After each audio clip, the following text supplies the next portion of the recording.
Ja, schönen guten Abend, liebe Leute. Verzögerung so circa 20 Sekunden. Ihr hört mich also 20 Sekunden später. Herzlich willkommen zu diesem Livestream hier zu FreeCAD für Leute, die das mit dem FreeCAD neu anfangen. So, jetzt seht ihr das auch auf dem Bildschirm, sehe ich gerade. Und ich bin, wie gesagt, 20 Sekunden früher dran. So, dann, ich habe hier FreeCAD gestartet. FreeCAD habe ich erstmal bei mir so ein wenig zurückentwickelt, damit es so ungefähr aussieht wie eine Version, die man ganz frisch installiert. Und dann sieht das so aus, dann wird so eine Startseite angezeigt und da kann man dann relativ wenig mitmachen. Was man hier machen kann, das macht aber auch ein wenig Sinn, ist, dass man hier auf URL festlegen klicken kann. Dann kann man hier auf dieses Weltsymbol klicken und dann kommt man auf die FreeCAD-Webseite. So sollte es wenigstens sein. Ah ja, da kommt's und da kann man jetzt, das könnt ihr aber auch mit eurem Browser machen. Also das braucht man so nicht. Was ich euch hier erstmal eine Frage, hört ihr mich alle? Ist die Tonqualität in Ordnung?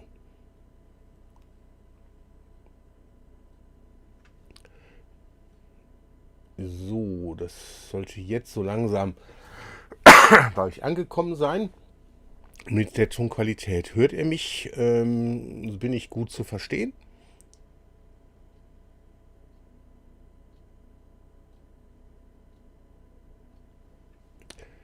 Okay, ich kann aber hier schon mal, denke ich mal, starten. Und zwar diese Starteinstellung von FreeCAD, die nutzt, okay, da hört man ein Ja, zweimal ein Ja, also zweimal ein Ja, das klingt doch immer gut. Okay, dann machen wir weiter. Und zwar, ich habe hier die, wie gesagt, ich habe eine Erkältung gehabt. Bitte Entschuldigung, wenn ich schon mal husten muss. Aber es wird nicht allzu schlimm werden. Die Erkältung ist eigentlich so gut wie überstanden. So, dann legen wir hier los. Und zwar diese Starteinstellung von FreeCAD, die macht relativ wenig Sinn. Da fängt kein Mensch was mit an. Und zwar, was will man hier mit? Keine Ahnung. Das muss erst einmal geändert werden. Dazu geht man her und wählt hier einfach die Workbench aus, die man nutzen möchte. Und das ist im Normalfall Behab Design. Und man möchte aber nicht jedes Mal mit dieser Startbildschirm hier starten. Also geht man erstmal her auf die Einstellungen hier und definiert, wie FreeCAD eingestellt werden soll. So, gute Besserung. Alles klar. Werde ich haben, hoffe ich mal. Es ist eigentlich so gut wie überstanden. So, dann geht's hier. Hier haben wir verschiedene Einstellungen. Und dann haben wir hier den Arbeitspunkt bei den verfügbaren Arbeitsbereichen. Da kann man erstmal sagen, welche man automatisch laden möchte. Und zwar, das sind die, die so ein Häkchen bekommen. Das macht auch Sinn, dass man zum Beispiel Part und auch das Part Design, das machen wir gerade mal an, dass man das automatisch lädt. Weil dann geht manches einfach schneller, wenn man wieder neu startet. So, jetzt suchen wir gerade mal hier die Sachen raus. Und zwar hier unten steht Lademodul Modul automatisch nach Startvorgang. Da steht Start und das setzt man, also ich setze das immer auf Part Design. Und dann gehe ich auf Anwenden und auf OK. Und dann ist das beim nächsten Start genauso drin. Das können wir mal gerade ausprobieren. Ich starte einmal FreeCAD neu. Und zwar, das ist die FreeCAD 20, also die aktuell gerade draußen ist. Und dann wird das hier neu gestartet. Und er startet direkt im Part Design Modus. Dann machen wir hier eine neue Datei. Datei neu. Und da können wir jetzt loslegen. Da schrieb gerade jemand, Ton ist weg. Ist das immer noch der Fall? Ich sehe leider keine Uhrzeit bei den Einträgen. Ist der Ton immer noch weg?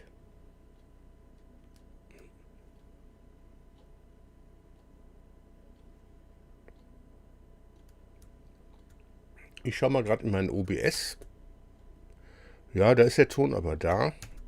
Also der müsste an sich auch übertragen werden. Hoffen wir, dass es nur eine kurze Unterbrechung war. Okay, FreeCAD. Die erste Einstellung war jetzt hier gewesen, dass man das so einstellt, dass er mit dem Part-Design-Modus startet. Und das ist auch somit die... okay, da lese ich es auch gerade. Geht wieder. Das war wohl nur eine kurze Unterbrechung. Hoffen wir, dass es nicht noch mehrfach passiert. So, jetzt kurz zu den Workbenches selbst. Workbenches oder Arbeitsbereiche im Deutschen. Das sind die Bereiche, wo man sagt, was man machen möchte. Der wichtigste Punkt ist Part Design und Part. Mit denen, die sind auch standardmäßig immer aktiv. Mit denen arbeitet man am häufigsten. Und dann gibt es den Draft-Modus. Den Draft-Modus benötigt man, wenn man zum Beispiel Texte platzieren möchte, die man ausfräsen möchte. Das schafft man nicht mit Part Design und Part. Da muss man mit dem Draft-Modus das machen. Andere Sachen sind hier im Draft-Modus auch relativ wichtig. Dann haben wir den Sketcher. Den Sketcher nutzen wir normalerweise innerhalb des Part Design-Modus. Wir können den Sketcher aber auch eben als reinen Sketcher benutzen, ohne dass er mit einem sogenannten Körper verbunden ist. Brauchen wir jetzt im Moment nicht. Ist auch standardmäßig an. Spreadsheets, die brauchen wir, wenn wir parametrische Sachen konstruieren möchten. Dort werden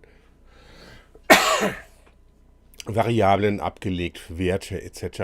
So, den Image-Mode, der ist wichtig, wenn man Sachen einladen möchte, über die man zeichnen möchte. Dafür nutze ich das meistens.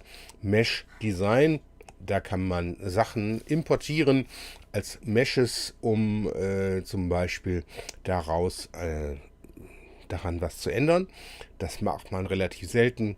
Hauptsächlich nutze ich Mesh Design, um Körper in Meshes zu verwandeln, bevor ich die exportiere in STL. So, die anderen Workbenches lassen wir jetzt erstmal unberücksichtigt. Nun ist es so, dass im Part Design Modus sieht das Menü so aus, wie ich das hier habe. Eventuell sieht das bei euch anders aus. Ihr müsst euch das dann auch so sortieren, wie ihr das haben möchte. Und im Part Modus sieht es so aus. So, das kann man jetzt hier auch noch ein bisschen umsortieren. Guck mal gerade, man könnte jetzt das hier zum Beispiel drunter packen. Ist nicht unbedingt notwendig, aber dann ist es nicht so ein riesengroßer Unterschied zwischen hier und da. Dann können wir das hier so hinpacken. Er hat hier wieder ein bisschen was durcheinander gebracht. Gucken wir uns das nochmal an. Okay, so wichtig ist auch der Sketcher selbst. Und zwar, wenn ich einen Sketch aufmache, also zum Beispiel im Sketcher, da kann ich nun auch die Sachen platzieren, wie ich die haben möchte. Ich öffne einen neuen Sketch auf der XY-Ebene und dann, dass man sich die Sachen hier so zurechtschiebt, dass die mit dem eigenen Bearbeitungsstil gut zusammenpassen. Wichtig sind diese Sachen hier. Das sind alles, ich sag mal, Bedingungen, die man an Objekte knüpfen kann. Also hier zum Beispiel, dass zwei Punkte immer gleich zusammenbleiben, dass ein Punkt auf einer Linie oder einem Kreis bleibt, dann eine senkrechte, eine waagerechte Einschränkung, eine parallele Einschränkung, rechtwinklig, tangential, dann eine Gleichheitseinschränkung und das hier ist eine Symmetrie. Aber da kommen wir gleich zu. Und dass man die so hat, dass man darauf gut Zugriff hat. Wichtig sind hier, das sind die Objekte selbst im Sketcher. Ein Kreis, eine Linie, ein Rechteck und ein Polygon. Dann gibt es hier noch ein N-Eck, das kann man umstellen, wie viele Ecken das haben soll. Und hier eine sogenannte Nut wird das, glaube ich, genannt. So, dann hier noch ein paar weitere Sachen. Wichtig sind noch diese beiden hier. Aber wie gesagt, ich möchte den Sketcher ja gar nicht nutzen, also schließe ich das erst einmal hier und schmeiße den Sketch auch erstmal wieder raus.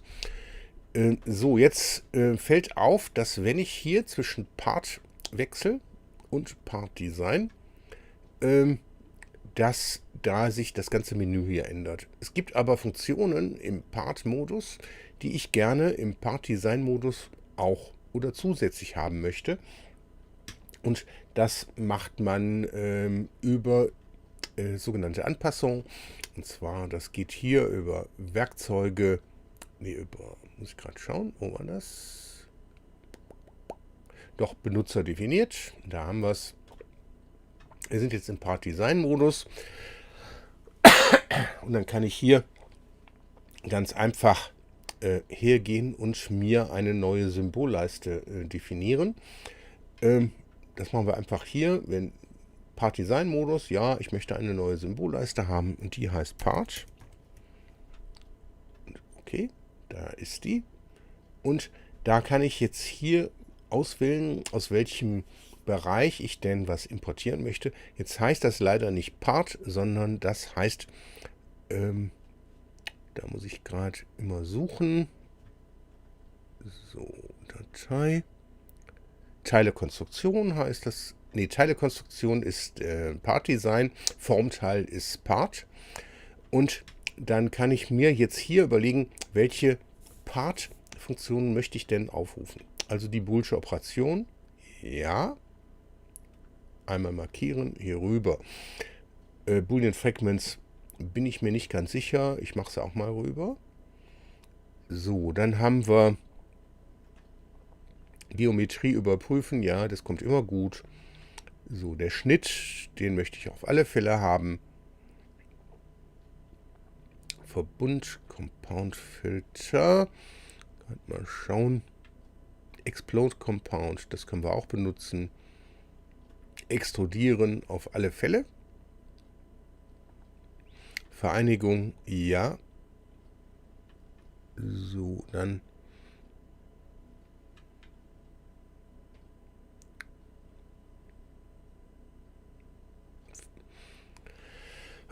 den 3D-Versatz, ja, den möchte ich auch haben.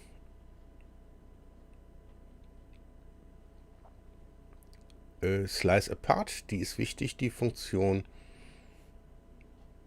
Aber ganz wichtig ist die Funktion, die muss man immer hier ein bisschen suchen.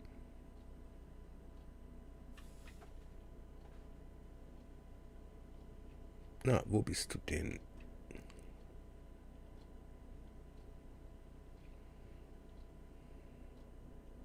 Schnittkurve. Form aufbereiten. So, jetzt habe ich alles hier rüber gepackt. Ich schließe das einfach hier. Und jetzt habe ich hier ein neues, mir hier die so hingepackt. Und diese Funktion hier hinten, die letzte, die ist immer wichtig, Form aufbereiten. Ob wir da heute dazu kommen, weiß ich noch gar nicht. Aber das mache ich mir immer. Und das mache ich auch im Part-Modus. Da gehe ich genauso hin, Werkzeuge und Benutzer definiert.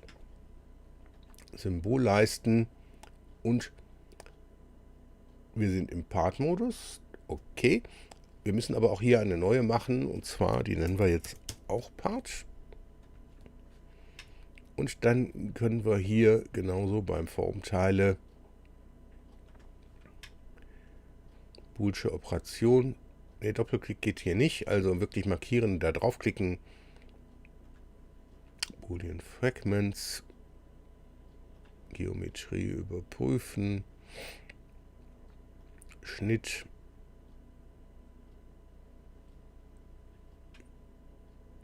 Die Schnitte, die sind, glaube ich, auch nicht so ganz ohne, aber kann man immer noch später hinzufügen. So. Das heißt auch nicht, wenn man das hier nicht macht, man kann nicht damit arbeiten, aber dann muss ich immer vom Part-Design in den Part-Modus wechseln und zurück. Und das erleichtert ganz einfach das. So, extrudieren, Vereinigung.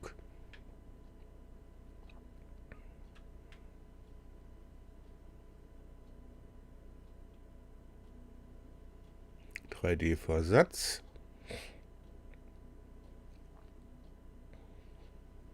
Form aufbereiten.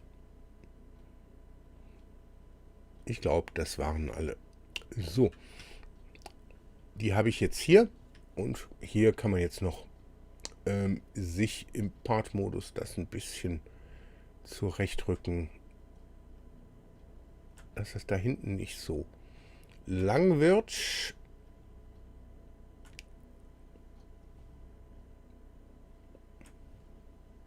Gucken. Das packen wir hier unten hin. So, müssen wir gerade schauen, wo haben wir jetzt das Part hingepackt?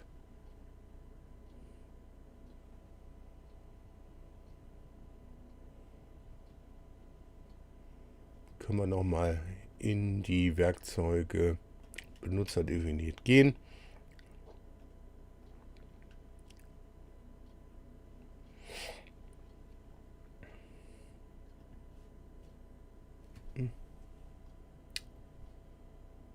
Wo haben wir die denn?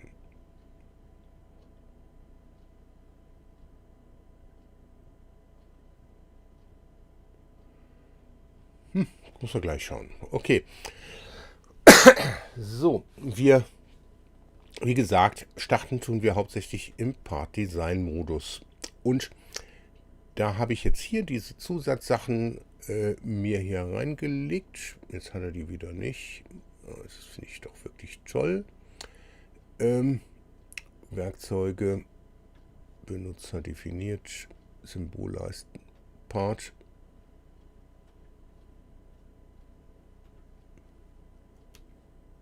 Aber hat er sie denn jetzt hingepackt? Ich hasse das immer.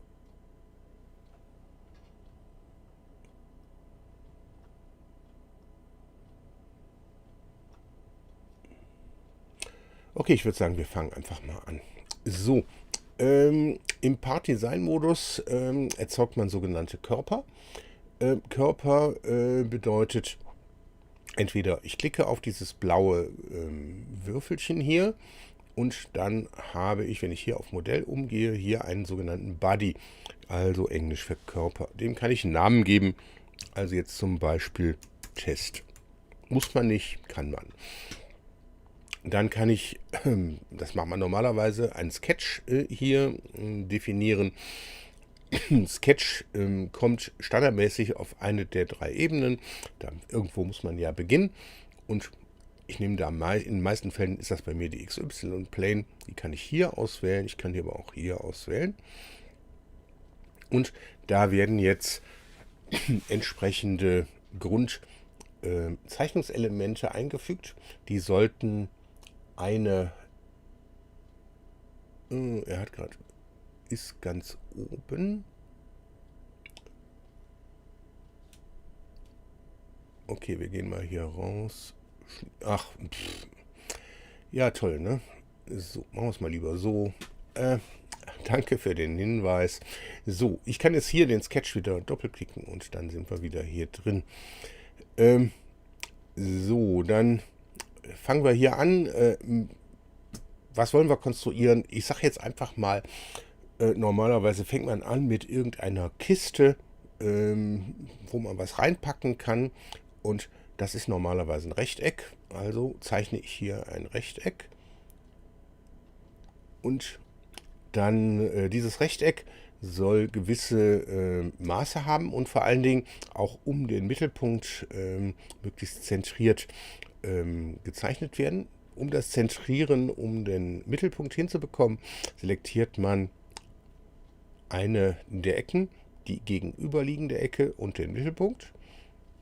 Und dann klickt man entweder hier auf dieses Symbol für Symmetrie oder drückt die Taste S. So, ich habe euch hier mal die Tastendrücke eingeblendet, dass ihr das seht. Ich drücke Taste S. Und jetzt ist das hier symmetrisch in X- und Y-Ebene. Und ich kann jetzt hier einfach Maße eintragen. Das möchte ich aber gar nicht, weil diese Box soll nicht einfach nur rechteckig werden, die soll schöne abgerundete Ecken haben. Das machen wir erst. Das ist diese Funktion hier, die ausgewählt wird, Verrundung. Dann klickt man einmal hier auf jeweils diese 4 Punkte. Und da werden jetzt so Radien hingesetzt. Und diese Radien, die sind alle gleich. Also selektiert man diese 4 Radien und klickt hier auf dieses Symbol für Gleichheit oder drückt, oh Moment, da bin ich rausgeflogen, einmal Escape gedrückt, wo ich es nicht, fangen wir nochmal an. Ich selektiere diese 4 Radien und drücke die Taste E für Equal. Das ist dasselbe, als wenn ich auf Gleich drücke. Jetzt kann man die Radien hier, kann man sehen, dass die auch so mitwandern. Und jetzt können wir anfangen, das Teil zu bemaßen. Und zwar, das soll ein Maß von hier bis da haben. Und dann klickt man einfach hier auf dieses, man kann auch jetzt waagerecht bemaßen direkt klicken.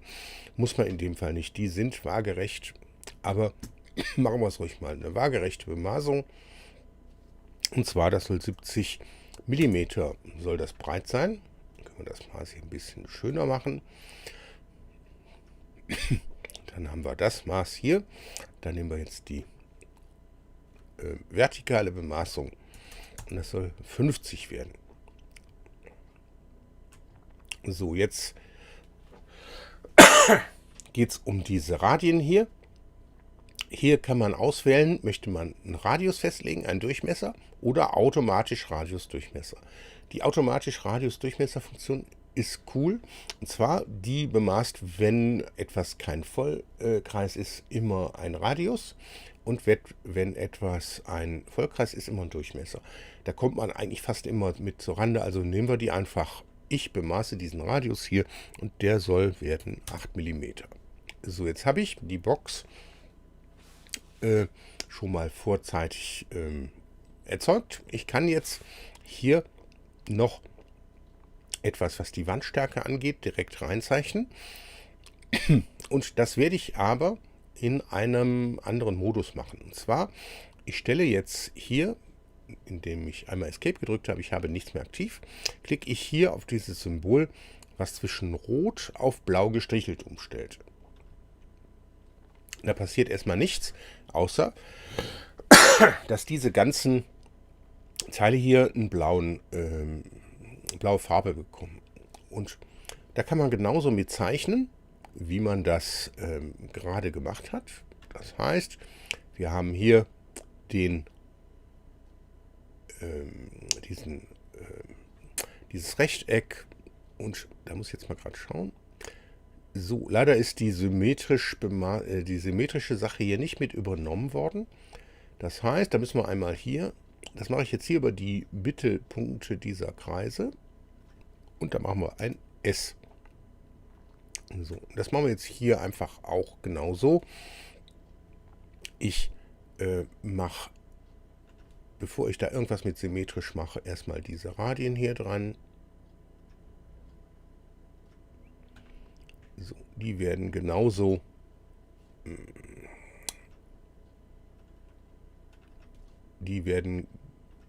alle selektiert und gleichgesetzt. Also hier über diese Funktion. So, jetzt müssen wir uns überlegen, wie möchten wir das Teil denn hier, müssen wir das symmetrisch machen? Ja, wir können das ruhig symmetrisch machen. Das heißt, ich mache wiederum hier das zu diesem Punkt symmetrisch mit dieser Funktion. Und jetzt bemaße ich hier die Materialdicke in der Y-Richtung. Das wären 4 mm und das Maß da, das werden auch 4 mm. Und dann müssen wir nur noch den Radius hier bemaßen. 4 mm finde ich aber zu viel. Also man kann jetzt einfach hier das Maß doppelklicken und kann sagen, okay, da reichen eigentlich 2 mm völlig aus. Und hier das Maß, da machen wir dasselbe. Auch da die 2 mm. So, jetzt muss man diesen Kreis hier, muss sich überlegen, was für einen Radius kriegt der denn? Wir haben hier einen Radius von 8 mm gewählt. Da müsste der eigentlich einen Radius von 6 bekommen. Also einfach 6 und schon, jo, so sieht das gut aus. Was bedeutet jetzt das Blau? Das bedeutet, das sind keine Konstruktionslinien, die in irgendeiner Art und Weise verwendet werden. Man sieht das auch hier, wenn ich hier rausgehe, dann sehe ich die nicht. Jetzt kann ich diesen Sketch hier aufpolstern. Das wird im Englischen auch als Pad bezeichnet. Das sieht man hier unten, wenn man da schaut, Part Design Pad. Im Deutschen Aufpolsterung. Und dann ist das 10 mm, dann wählt man eine 2 und dann haben wir den Boden der Kiste erst einmal konstruiert. Und jetzt möchten wir diesen Sketch, den ich hier habe, weiterverwenden, und zwar hier oben drauf für die Konstruktion der Wände. Das heißt, da geht man einfach her, drückt STRG und C. Habt ihr hier oben gesehen, STRG C. Und dann geht man hierher, klickt auf diesen Pfeil hier. Und dann sieht man hier, das liegt auf der XY-Plane. Die möchte ich aber nicht mitkopieren. Also wähle ich hier das Häkchen weg. Und jetzt ist nur noch der Sketch mit so einem schwarz-grauen Kästchen versehen. Nur der wird kopiert. Einmal OK drücken. Einmal STRG V für einfügen. Und dann ist der Sketch hier drin. Jetzt kann ich den hier in den Körper hineinziehen. Das war es aber noch nicht. Ich möchte den hier auf diese Fläche genau legen. Das heißt, die wird einmal selektiert und dann ist diese Funktion hier, die nennt sich Skizze einer Fläche zuordnen. Sketcher Map Sketch im Englischen, und dann wird der Sketch ausgewählt. Nicht der Sketch, sondern Sketch 001 muss es sein. Den hier bitte auswählen. Okay. Okay. Man sieht jetzt nicht viel. Und zwar, der ist grau. Wenn etwas grau ist, wird es nicht dargestellt. Einmal die Leertaste, darauf klicken und dann wird es dargestellt. Und ist aber immer nur noch der Außenumfang. Also machen wir jetzt einen Doppelklick hier auf diesen Sketch und selektieren diese ganzen blauen Linien hier, die wir gerade vorhin konstruiert haben.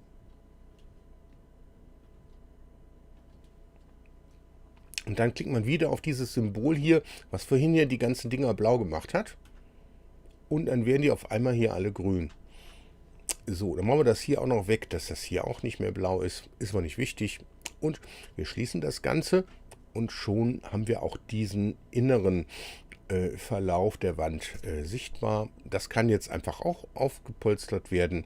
Und zwar, das wird 20 mm, also 2 cm hoch soll diese Box werden. So, und schon haben wir eine solche Box konstruiert.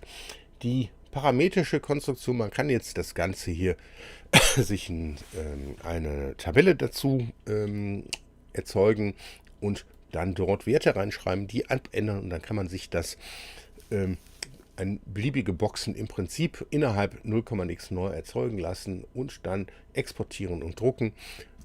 Das möchte ich jetzt im ersten Tutorial bitte nicht behandeln. Okay, Box soweit fertig. Wir möchten Deckel darauf machen, aber bevor ich einen Deckel mache, hier oben, das soll nicht so glatt hier enden, sondern da möchte ich das abrunden. Man selektiert einfach hier diese Fläche, indem man hier so draufklickt, und dann kann man hier auf Verrundung klicken. Und dann sieht man, das klappt nicht mit 1 mm. Warum nicht? Ganz einfach, weil das nur 2 mm Wanddicke sind. Da ist die 1 mm Radius nicht viel, aber ganz knapp zu groß. Also machen wir hier 0,99 zum Beispiel. Und dann ist das auf einmal hier so ein schöner runder Rand. Und da haben wir jetzt einen ganz, ganz dünnen Grat, aber der stört wirklich überhaupt nicht. Was man nun auch machen kann, ist das hier unten abrunden und auch hier innen. Fangen wir mit innen einfach mal an.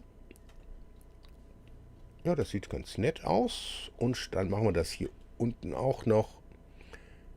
So, das wichtig bei dem Abrunden ist immer vorher beenden, bevor man was Neues selektiert. Der merkt sich das sonst nicht. Und dann machen wir das hier auch. Jetzt haben wir die Dose da rund. So ist sie doch schön.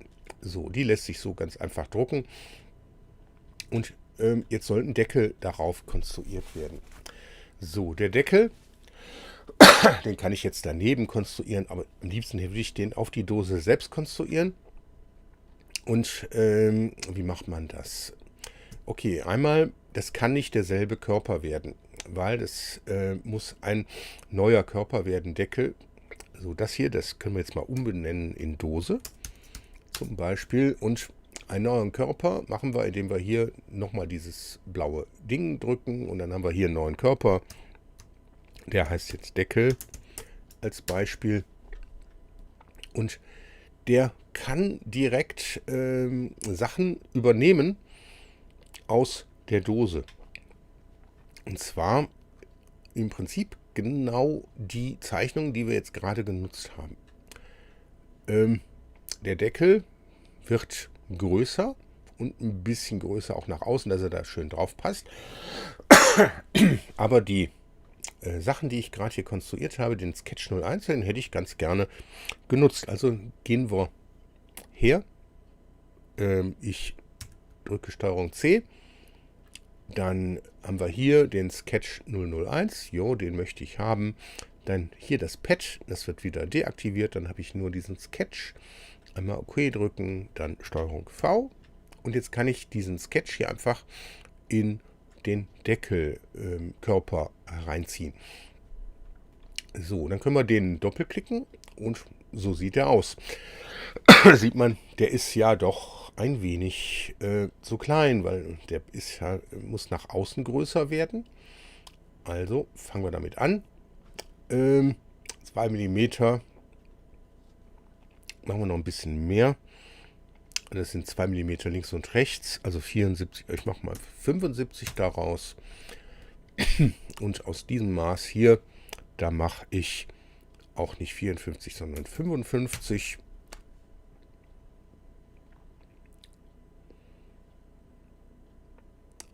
So, wo habe ich mich jetzt da vertan? Ne, eigentlich habe ich mich gar nicht vertan. So, dann haben wir hier das Maß, das hier, das sind 2 mm. Das machen wir jetzt mal 2,2 mm. 2,4. Ja, das sieht doch gut aus. Und hier das Maß, das sollten wir dann auch 2,4 nehmen können. So, jetzt passt natürlich dieser Radius hier nicht. Und zwar, der ist ja hier 8. Das ist aber Unfug, weil ich habe ja hier das Maß deutlich größer gewählt. Und wir fangen aber mal mit diesem hier an. Er muss größer werden.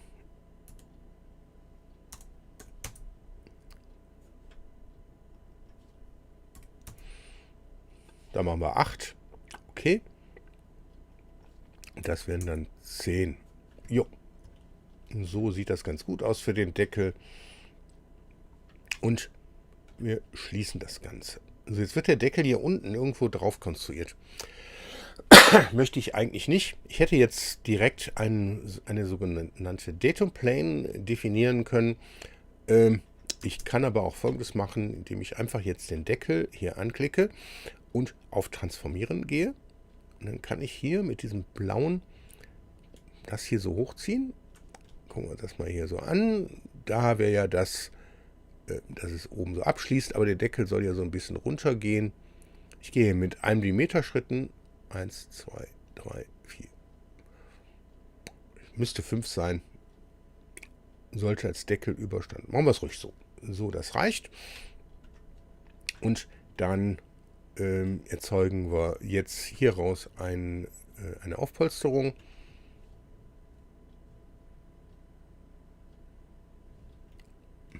Die klappt nicht. Moment.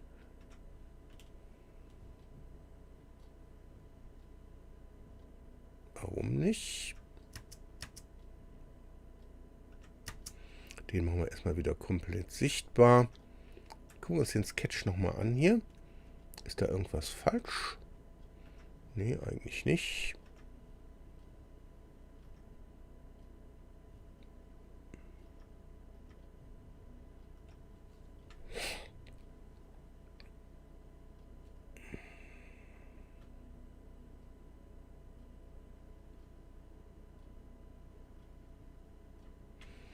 Ich würde sagen, ich mache das erstmal neu hier. Ich lösche mal den Deckel hier raus. So, den Sketch, den lassen wir hier drin und dann machen wir einen neuen Körper. Und dann arbeiten wir jetzt wirklich mit der sogenannten Aufpolsterung, mit der Datum Plane bzw. Bezugsebene. So, Deckel heißt das Ganze. Und dann können wir die Dose erstmal wieder komplett sichtbar machen. Und der Deckel, da mache ich mir erstmal den Origin hier sichtbar. Das sind die entsprechenden Linien und vor allen Dingen die Koordinatenebenen. Und auf diese Koordinatenebene hier, da soll die Datum Plane, das ist das hier, das heißt im Deutschen Bezugsebene, definiert werden. Und dann soll die jetzt nach oben geschoben werden, und zwar in Z-Richtung. Da sieht man hier diese gelbe Ebene. So, da sind wir bei 16. Machen wir raus. 18. Und da soll jetzt das drauf gezeichnet werden. So, die Datum Plane. Wir haben hier den Sketch 002, den ziehe ich in den Deckel. Und den mache ich jetzt, den platziere ich auf diese Datum Plane mit dieser Funktion hier, die wir vorhin auch schon benutzt haben, Skizze einer Fläche zuordnen. Und Sketch 002. Flatface. Okay, so muss es sein. Die Datum Plane kann man relativ schnell wieder inaktiv schalten, also einfach einmal Leertaste drücken, dann wird die nicht mehr dargestellt. So, dann haben wir hier den Sketch und den müssen wir jetzt aber natürlich wieder neu anpassen. Das heißt, da haben wir ja die 75, die 55. Na komm, 55. So, und dann haben wir hier die 2,4. Da auch die 2,4. Da machen wir die 8 hin. Und da die 10. So. Das soll der Deckel jetzt werden. Ich hoffe, das klappt jetzt.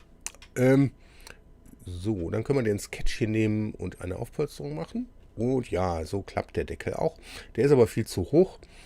So, jetzt kann man sich das hier so anschauen. Von der Seite. So wäre der Deckel so. Ich glaube noch ein tiefer. Nee, doch, das war schon richtig. So, dass er hier so genau oben drauf liegt. Dann geben wir dem jetzt noch... Ne, wir können den so lassen. Und dann lege ich hier jetzt wieder so einen Deckel drauf. Wie auch hier unten der Boden ist, so soll das da auch werden. Das machen wir wieder, indem wir einfach den Sketch hier nehmen, Steuerung C.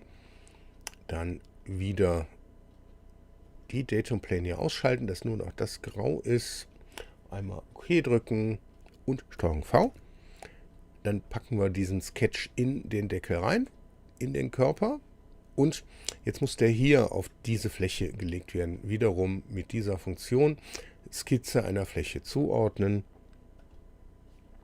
Und zwar welchen Sketch? Das ist Sketch 003. Flatface ist korrekt.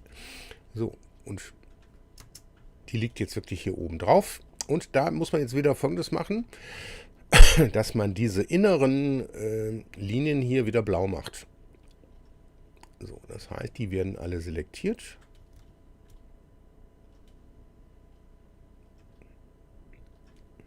So, habe ich alle, ich denke schon. Machen wir einmal blau. Und jetzt ist das alles blau und wird nicht mehr als Konstruktionslinie benutzt. Das heißt, ich kann jetzt hier einfach auch eine Aufpolsterung machen. Und die wird aber nur 2 mm dick. Und das ist dann der Deckel, der da oben drauf sitzt. Den kann man jetzt auch hier noch ein bisschen schöner machen. Einmal abrunden. Das können wir hier auch machen. Wie gesagt, da immer erst das wegklicken, dann das selektieren. Und da haben wir wieder hier. So, da es 2,4 mm ist, klappt das auch mit dem 1 mm Abrundung. Und da haben wir den Deckel da drauf. Und der sollte auch, wenn er so gedruckt wird, eigentlich ganz gut da drauf passen. Vielleicht sogar ein bisschen gut fest sitzen, weil das ist schon ziemlich knapp dran berechnet worden. So, was man jetzt hier noch sieht, ist diese Linien hier, die Koordinatensysteme, die stören. Das kann man hier einfach Origin anklicken, einmal Leertaste drücken und dann sind die wieder unsichtbar. So, was können wir jetzt noch für einen Schabernack machen? Also ich würde mal sagen, hier oben, das ist 2 mm dick, da können wir ruhig einen Text reinschreiben, damit ihr das auch mal direkt seht. Ist nicht ganz was für Anfänger, aber das wollen die meisten gerne machen. Ihr wollt das jetzt eurer Holden schenken und da soll ein Name rein. Dazu gibt es erstmal den sogenannten Draft-Modus. So, der sieht so aus. Und der Draft-Modus, der hat immer so ein Koordinatensystem. Das liegt hier unten. Das müsste aber hier oben drauf liegen. Wie kriegt man das hin? Man selektiert diese Fläche hier und dann klickt man, soweit ich weiß, einfach hier hin und schon ist das da hingesetzt. So, das liegt jetzt hier oben drauf und jetzt muss ein Text geschrieben werden. Den schreibt man mit dieser Funktion hier, Form von Text. Klar, die Box kann ich gerne auch als Download zur Verfügung stellen. Ich muss mal schauen, wie ich das überhaupt als Download zur Verfügung stellen kann. In YouTube ist sowas nicht ganz so einfach. Ich habe keine Webseite im Moment, aber irgendwie kriegen wir das schon gedeichselt. Ich denke mal einfach Thingiverse, eine STL. Und da kann man auch die FreeCAD-Datei selbst hochladen.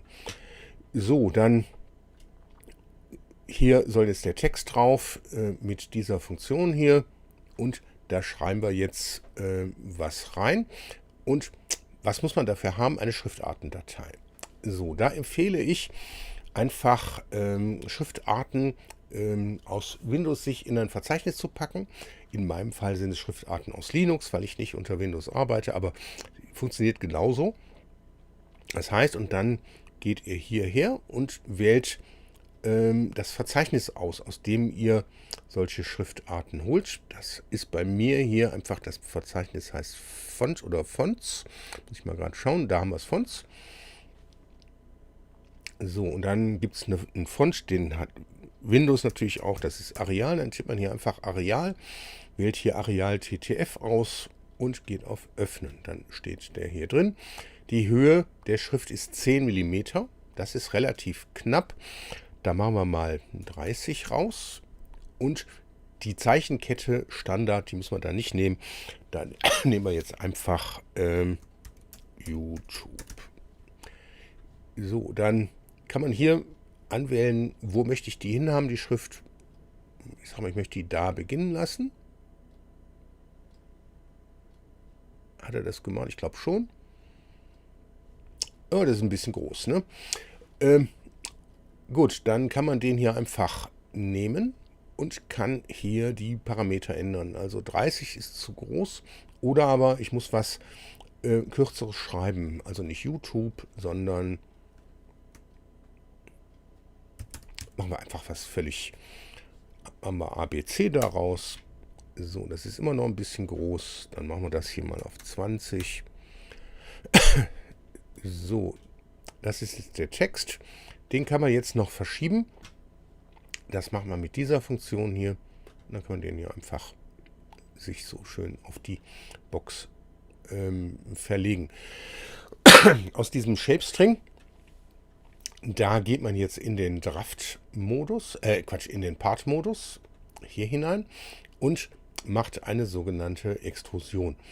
Die kann ich auch im Part-Design-Modus machen, weil ich mir die ja hier reingelegt habe. Wir haben mir wieder hier oben hingesetzt. Ja, fragt mich nicht warum. Also die Extrusion habe ich mir auch hier hingelegt, aber man kann es auch in dem Falle gerne hier über Part wählen. Und zwar, das ist das Icon dafür. Und dann wird das einfach ausgewählt. Und dann wählen wir jetzt erstmal, wie möchten wir denn extrudieren? Entlang und gegen. Also, wir haben einmal die Richtung nach unten, einmal die Richtung nach oben. Welche Richtung er jetzt hier für entlang und gegen wählt, das ist das sahnige Geheimnis. Das können wir aber ausprobieren. Ich mache jetzt erstmal 10.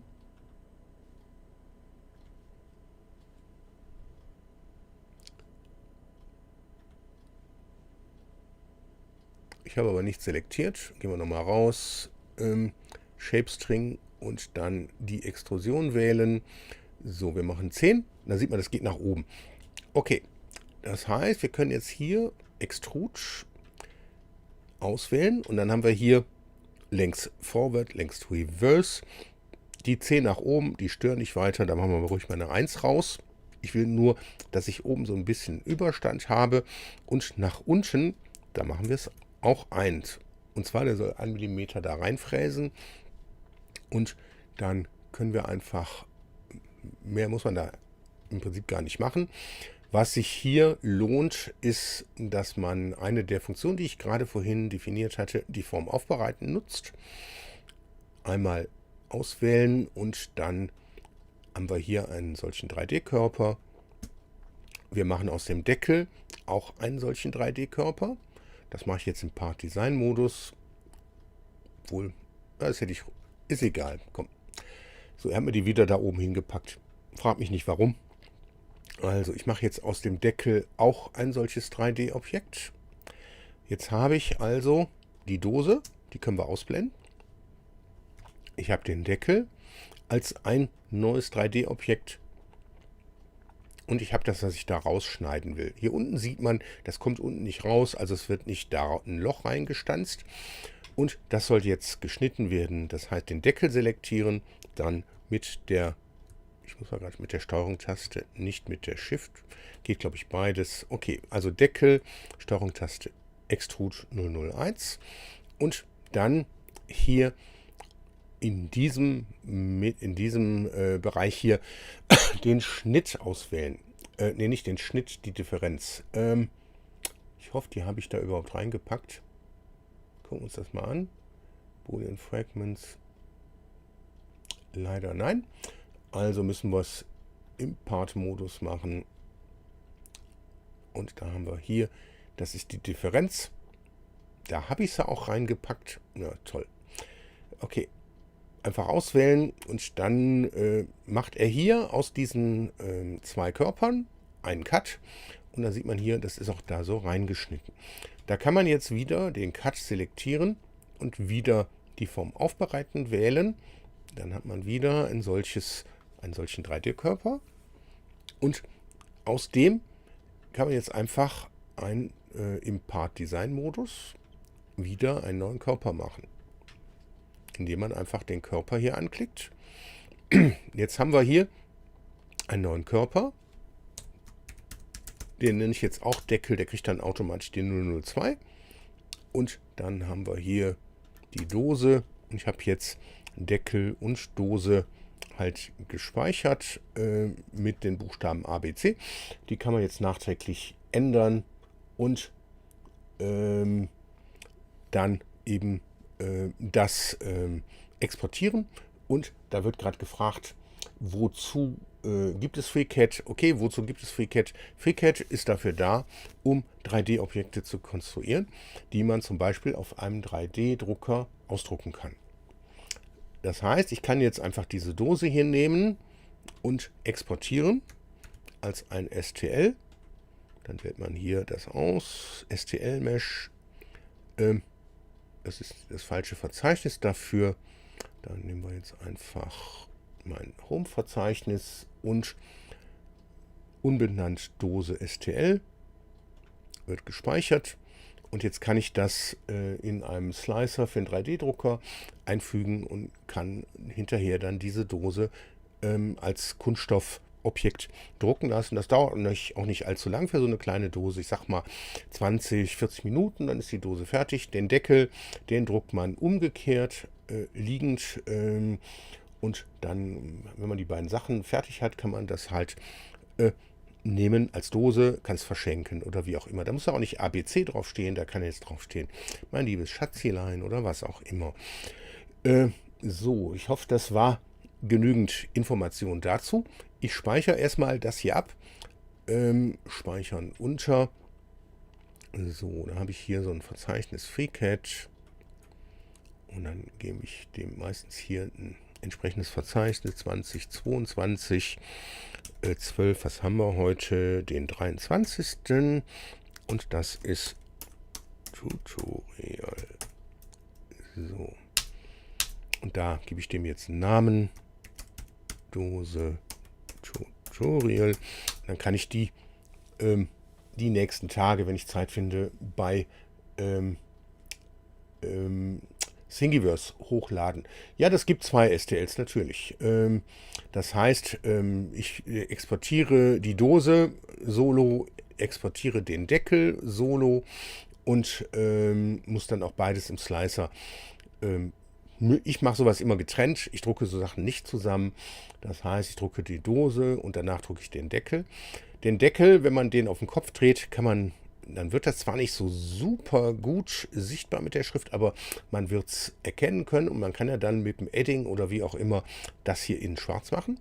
Man hat aber auch die Möglichkeit, gegebenenfalls mit mehreren Farben zu arbeiten, wenn der Drucker das zulässt, dass man den einfach anhält und das Filament wechselt und dann kann man auch die Schrift in einer anderen Farbe ausdrucken als diesen Deckel-Oberseite und das sieht dann doch ziemlich cool aus. Okay, ich denke, wir haben fast eine Stunde um. Das war's zu diesem Livestream hier zu FreeCAD. Wenn ihr da Fragen habt, stellt die gerne. Das wird innerhalb Kürze auch als Video zur Verfügung sein. Dann könnt ihr da weitere Kommentare drunter legen und mich gerne löchern, wenn ihr Fragen habt. Ich muss jetzt mich erstmal wieder aushusten und würde mich freuen, wenn wir uns dann beim nächsten Video oder beim nächsten Livestream wiedersehen. Ich wünsche alles Gute und bleibt gesund. Kriegt nicht diese Seuche, die ich habe. Tschüss.